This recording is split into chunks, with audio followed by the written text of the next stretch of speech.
नमस्कार, स्वागत है आपका डीडी न्यूज में। आपके साथ मैं हूं गौरव श्रीवास्तव और आप देख रहे हैं हमारा खास कार्यक्रम खबर दुनिया की।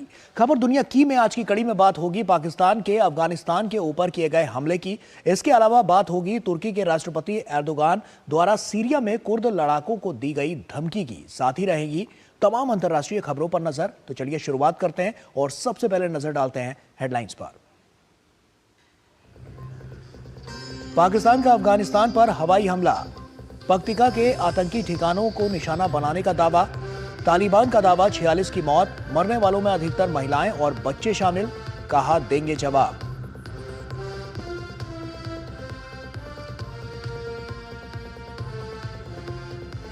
सीरिया में अंतरिम सरकार के गठन के साथ क्षेत्रीय टकराव ने फिर बढ़ाई संघर्ष की आशंका। तुर्की के राष्ट्रपति की कुर्द लड़ाकों के आत्मसमर्पण की चेतावनी। कुर्द लड़ाकों ने भी शुरू की जवाबी कार्रवाई।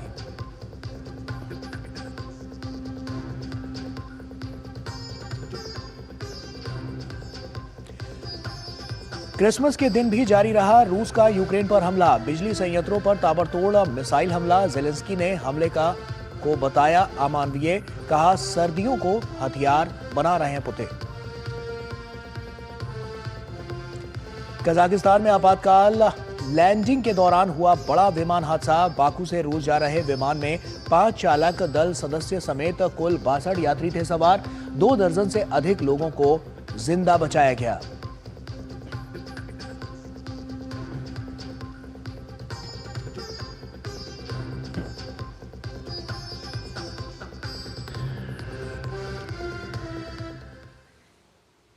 और आइए अब शुरुआत करते हैं।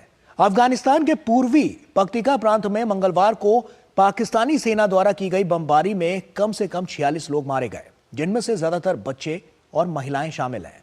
अफगान तालिबान ने अपने पड़ोसी मुल्क के खिलाफ जवाबी कार्रवाई करने की बात कही है। तालिबान ने पाकिस्तान के राजनयिक को तलब कर कड़ा विरोध दर्ज कराया है। आतंक की जिस पौध को सींच कर बड़ा किया था, अब उसकी नई खेप न सिर्फ दंश देने बल्कि पाकिस्तान के एक बड़े हिस्से पर दावा ठोकने लगी है। बौखलाए पाकिस्तान ने आतंक की इस फैक्ट्री टीटीपी की कमर तोड़ने के लिए मंगलवार को पड़ोसी देश अफगानिस्तान पर चढ़ाई कर दी। टीटीपी के ठिकानों को निशाना बनाते हुए पक्तिका प्रांत के पहाड़ी इलाकों में हवाई हमले किए।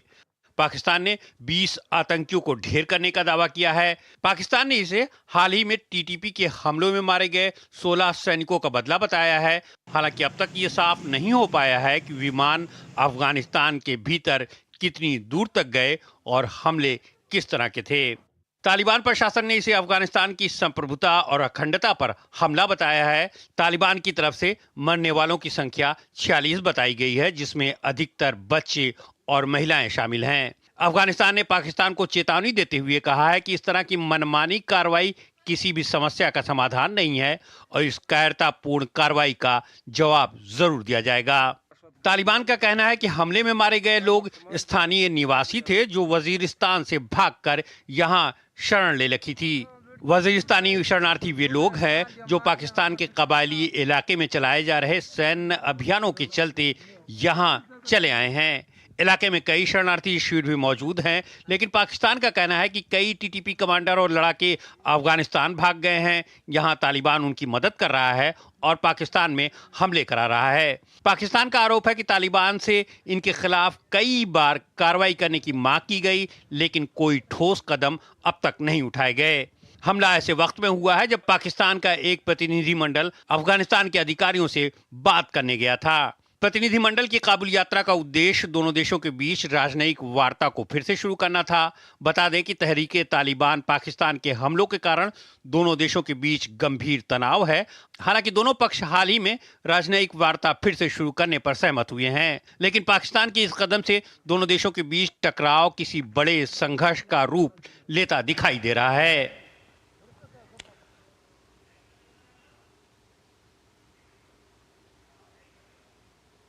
तो साफ तौर पर पाकिस्तान ने जो करतूत की है उसके बाद से अब दोनों देशों के बीच टकराव की जो स्थिति है वो और ज्यादा गंभीर होती हुई नजर आ रही है। और आइए इसी पर हम चर्चा भी करते हैं। हमारे साथ retired lieutenant general Sanjay Kulkarni ji जुड़ रहे हैं, जो कि फॉर्मर डायरेक्टर जनरल हैं इन्फेंट्री। सर, बहुत स्वागत आपका।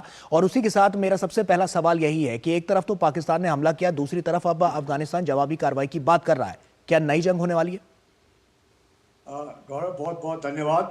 मैं कहूँगा कि बहुत समय से पाकिस्तान और अफगानिस्तान के बीच में जिस तरह से झड़पें चल रही हैं, और पाकिस्तान का ये कहना है कि तहरीक तालिबान पाकिस्तान जो हमला कर रहा है पाकिस्तान के सैनिकों के ऊपर और उनके स्कूलों के ऊपर, और जैसे मलाला के ऊपर भी उन्होंने हमला किया, तो इनका ये मानना है कि जो तालिबान का ही एक गुट है ये तहरीक तालिबान पाकिस्तान, जो हमेशा छुपता है अफगानिस्तान के अंदर और हमला करता है पाकिस्तान में।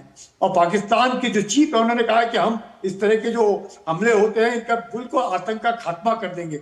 लेकिन इस प्रकार का पहले भी मार्च में भी मुझे लगता है पाकिस्तान ने जिस प्रकार से अफगानिस्तान के ऊपर इसी तरह हवाई हमला किया, अब देखते हैं कि 24 तारीख को भी जिस प्रकार से इन्होंने हवाई हमला ड्रोन्स के साथ हमला किया, 46 लोगों को मारा है। जैसे उनका तालिबान का कहना है कि ये सारे के सारे वजीरिस्तान के रिफ्यूजी थे जो वहां पे आए थे, और अधिकतर जो मारे गए वो बच्चे हैं, औरतें हैं, और जो आतंकवादी नहीं है, क्योंकि तहरीक तालिबान पाकिस्तान जो है, तालिबान उनको आतंकी नहीं मानता है। अफगानिस्तान पाकिस्तान जो है वो उनको आतंकी संगठन मानता है, और उनको लगता है कि पाकिस्तान के अंदर जो कुछ भी हो रहा है वो सब कोई तहरीक तालिबान पाकिस्तान कर रहा है। पहले तो दोनों के बीच में बहुत अच्छी दोस्ती थी, लेकिन 2021 के बाद जिस प्रकार से लगातार मेरे को लगता है, और 2022 के बाद तो बहुत ही ज्यादा तहरीक तालिबान पाकिस्तान के ऊपर इल्जाम पाकिस्तान बार बार लगाता है कि हमले जो कर रहा है वो तहरीक तालिबान पाकिस्तान, और दोनों की सोच जो है तालिबान और तहरीक तालिबान पाकिस्तान की जो सोच है वो एक है। और तकरीबन ये जो खैबर पख्तूनख्वा का इलाका है, ये जो अफगानिस्तान के साथ सटा हुआ इलाका है, क्योंकि जो पख्तून हैं जैसे आप जानते हो ये तकरीबन 50% पाकिस्तान में रहते हैं और 50% अफगानिस्तान में रहते हैं, और इनका 40,000 स्क्वायर किलोमीटर का एरिया है। और अंग्रेजों ने दुरान लाइन बना करके पख्तूनों को 2 भागों में बांट दिया। तो यहाँ जो पाकिस्तान में जो पख्तून है उनको लगता है, इन पश्तूनों को, कि पाकिस्तान में जो पंजाबी आबादी है उनके द्वारा उनके साथ बदसलूकी होती है, उनके साथ दुर्व्यवहार होता है, और उसको लेकर के वो मानते नहीं है, और दुरान लाइन को बिल्कुल भी नहीं मानते। जब वो 1893 में दुरान लाइन बना, लेकिन अफगानिस्तान के जो शुरू से मुझे लगता है 1949 से लगातार अफगानिस्तान दुरान लाइन को मान्यता नहीं देता है। और यही कारण है कि दोनों देशों के बीच में पश्तून इधर भी जाते हैं, इधर उधर से इधर भी आते हैं, और लड़ाई जो है लगातार चल रही है, जिसमें पाकिस्तान के दुर्व्यवहार, पाकिस्तान जिस प्रकार से लाखों रेफ्यूजीज जो है अफगानी रेफ्यूजीज, उन्होंने पश्तूनी अधिकतर उनको वापस अफगानिस्तान भेज दिया, उसको लेकर के भी दोनों देशों के बीच में मनमुटाव है।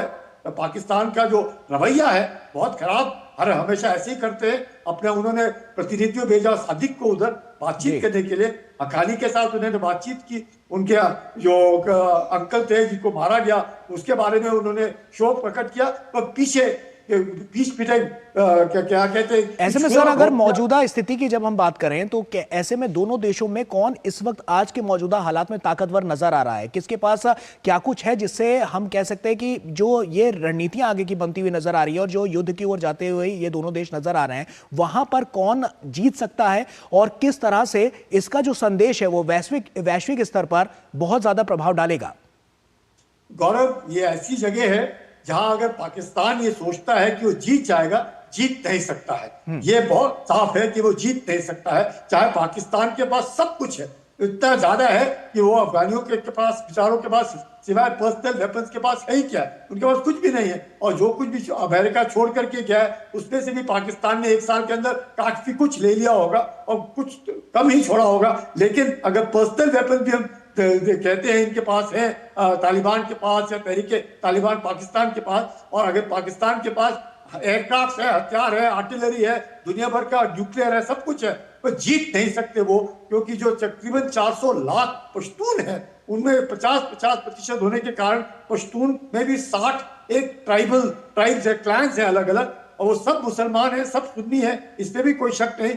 उनका ये मानना है कि हम तो मुसलमान पैदाइशी है, लेकिन हमारी जो ट्राइबल एफिनिटी है, हम जो पश्तून है, वो पश्तून जो सोच है, वो पाकिस्तान जितना भी जोर लगा ले मार नहीं सकता, खत्म नहीं कर सकता। पाकिस्तान अफगानिस्तान में जीत दे सकता। रशिया हार करके चला गया, अमेरिका हार करके चला गया, क्या पाकिस्तान को लगता है वो जीत सकता है? जीत नहीं सकता है। जब तक वो पश्तूनों को अपने साथ लेकर ना चले, पाकिस्तान हर हमेशा हार ही खाएगा पश्तूनों के बरखिलाफ। तो ऐसे में कौन कौन से देश हैं जो साथ में आते हुए नजर आएंगे, क्योंकि हम देख रहे हैं कि इसका जो नतीजा होगा वो कहीं ना कहीं वैश्विक का जो प्रभाव है इसका वो भी नजर आएगा। तो कहीं ना कहीं कह सकते हैं कि इसमें जो तमाम हम इसमें जो बायलैटरल्स देख रहे हैं, जो तमाम जो नीतिगत फैसले देख रहे हैं, वो कहीं ना कहीं इस जंग को और ज्यादा प्रभावित करने में नजर आएंगे। गौरव, बहुत अच्छा सवाल पूछा आपने, क्योंकि वहां पे चीन जो है वो पाकिस्तान के साथ उसके संबंध है।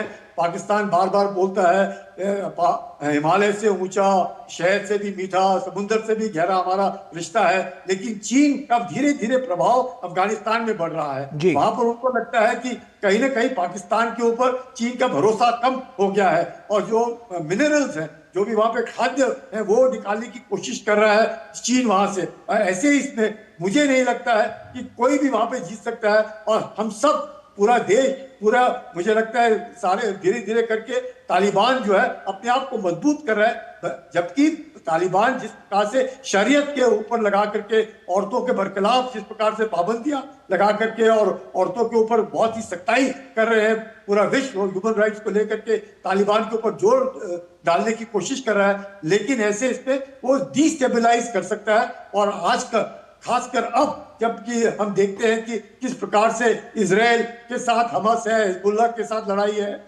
इधर हुदियों के साथ है, इधर तरह तरह के आतंकी संगठन बट रहे हैं, चाहे आईएसआईएस का दबाव ना हो, अलकायदा का प्रभाव है, पाकिस्तान में भी आतंक का जबरदस्त नुकसान पाकिस्तान को भी हो रहा है, चीन का जबरदस्त निवेश है पाकिस्तान के अंदर, चीन ने निवेश किया है अफगानिस्तान के अंदर। ऐसे हालत में मुझे लगता है सब कोई बैकफुट के ऊपर है, सिवाय तालिबान ही है जो अपना उल्लू सीधा करने में लगा है, और अब सत्ता में बैठा हुआ है और यकीन कर रहा है कि किसी ना किसी तरीके से उसके साथ बदसलूकी ना हो। और मुझे लगता है जीत आखिर तालिबान को थोड़ा सा, मेरा ऐसे मानना है कि तालिबान को अपनी सोच में बदलाव लाना पड़ेगा अगर उसको अफगानिस्तान को चलाना है। ये जो सोच है औरतों के बरखिलाफ और शरिया को लेकर के चलना, मुझे लगता है आज के जमाने में 21वीं शताब्दी में आप 19वीं शताब्दी की सोच के साथ नहीं चल सकते। शायद तालिबान को इस बात का सर, जो नए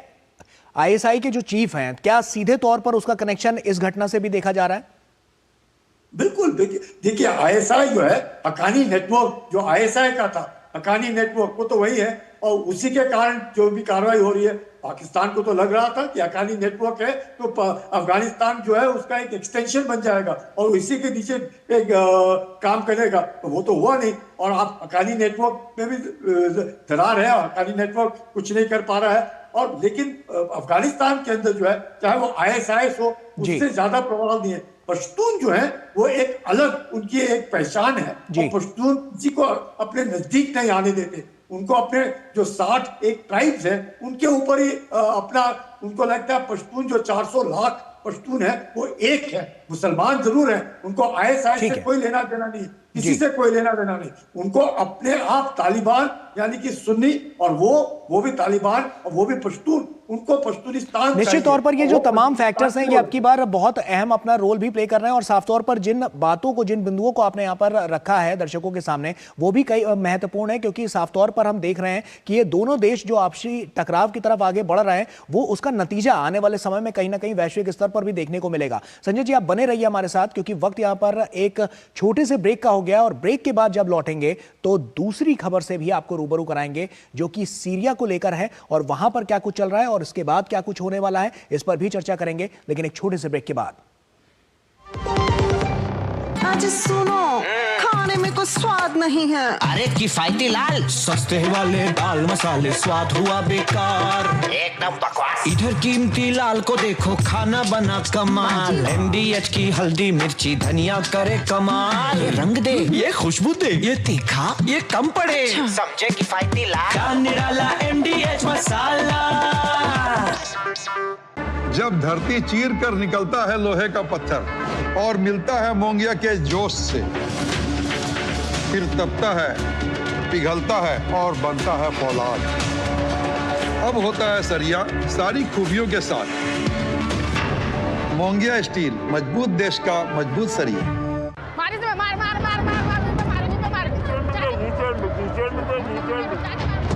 प्रिंसिपल सर को बताना होगा, पर कोई नहीं बता रहा है। मैं क्यों हीरो बनूं? मम्मी ने बोला था फालतू के लफड़े में क्यों ही पढ़ना। और रीमा तो इतनी ब्रेव है, फिर भी कुछ नहीं बोल रही। सैम भी तो बता सकता था ना। छोड़ो, मैं बोलूंगी। Come in sir. Yes come in, tell me. Sir, नीचे ना रोज फाइट्स होती है। You have to do something please sir. क्या स्कूल में फाइट? जी सर। दिखाओ मुझे। छोटी स्वीटी ने तो वीरता से खुद के डर को हराया। आइए इस वीर बाल दिवस 26 दिसंबर 2024 को ऐसे अनगिनत बच्चों का हौसला बढ़ाते हैं। इस दिन प्रधानमंत्री जी प्रधानमंत्री राष्ट्रीय बाल पुरस्कार पाने वाले बच्चों से संवाद करेंगे, देश भर के बच्चों को संबोधित करेंगे और सुपोषित ग्राम पंचायत अभियान का शुभारंभ भी करेंगे।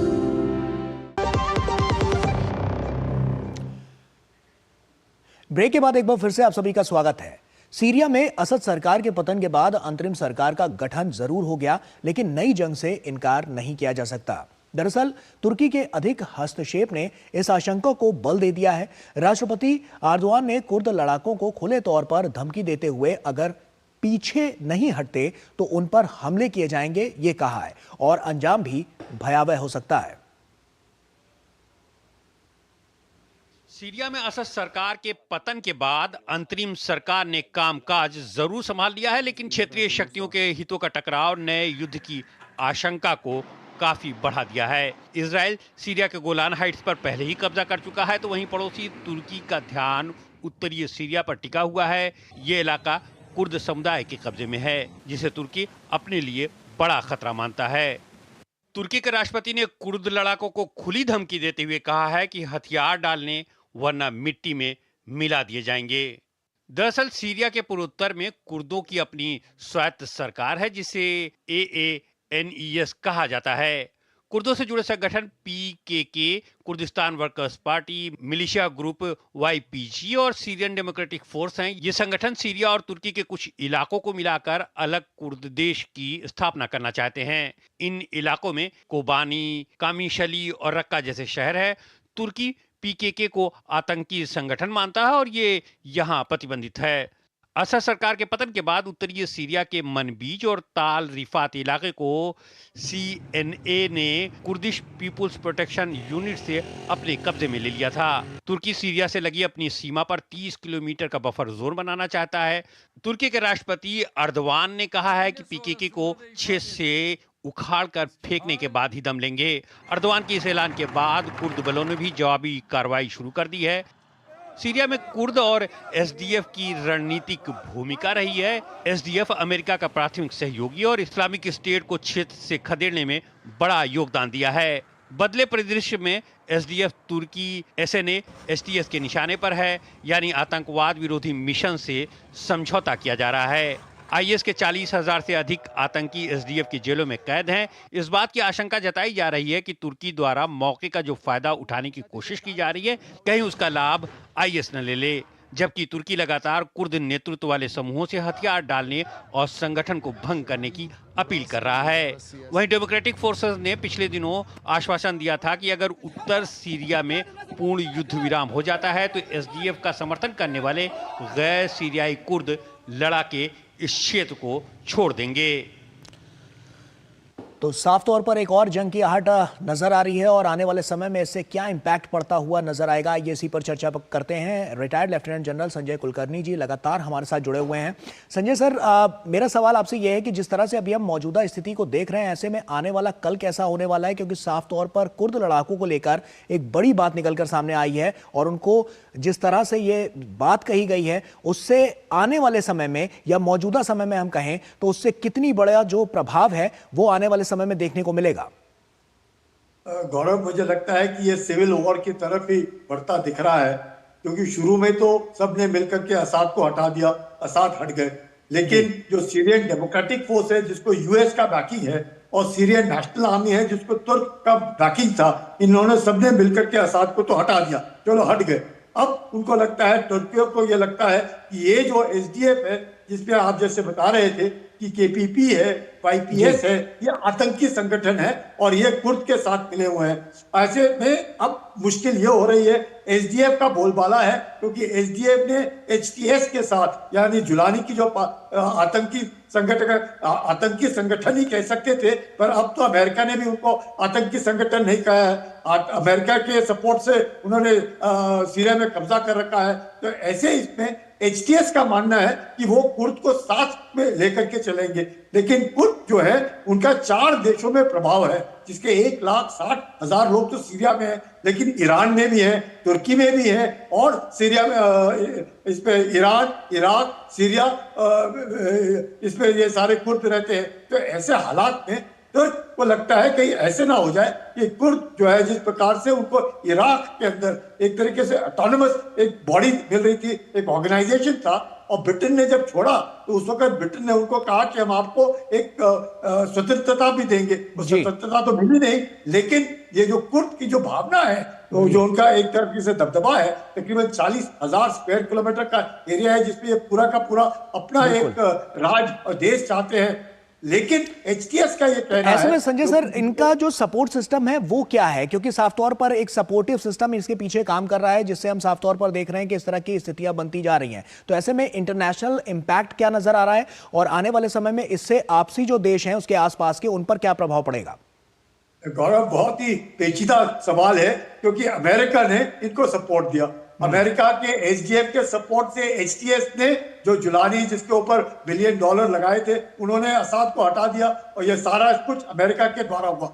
लेकिन अब जो ट्रंप है उनका ये मानना है कि सीरिया में तुर्की ने बहुत बड़ा रोल प्ले किया है और वो एर्दोगान के साथ खड़े हैं, और असाद जो था उनको जो हटाया गया वो एक बिल्कुल ही खराब आदमी था, चलो मान गए। और अब जब नए राष्ट्रपति आने वाले हैं अमेरिका के अंदर, ट्रंप साहब, उनका ये मानना है, उनके पहले ट्रंप के पहले टेन्योर में भी वो एर्दोगान के साथ खड़े थे और अब दूसरे टेन्योर में भी वो उनकी सिफारिश कर रहे हैं कि उनका सीरिया के अंदर बहुत बड़ा रोल होगा। सीरिया में जो संगठन आया है एचटीएस और एसडीएफ, उनका ये मानना है कि नहीं, ये जो केपीपी है और वाईपीएस है, ये एक आतंकी संगठन नहीं है, ये एक एसडीएफ का बहुत बड़ा भाग है और उनका बहुत बड़ा रोल है। तो इस तरीके से मुझे लगता है तुर्क और सीरिया और अमेरिका अभी आज की तारीख पे, जब तक ट्रंप दूसरे प्रेसिडेंसी में नहीं आते हैं, तब तक मुझे लगता है अमेरिका को लगता है कि आईएसआईएस जो है वो कहीं ना कहीं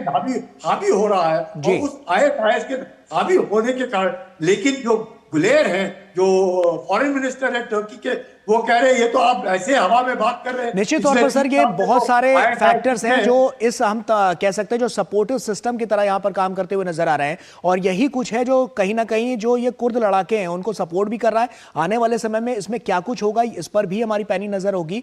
बहरहाल आपका बहुत बहुत शुक्रिया हमसे जुड़ने के लिए और तमाम बातचीत हमसे करने के लिए, दर्शकों तक तमाम जानकारियां पहुंचाने के लिए बहुत बहुत शुक्रिया सर।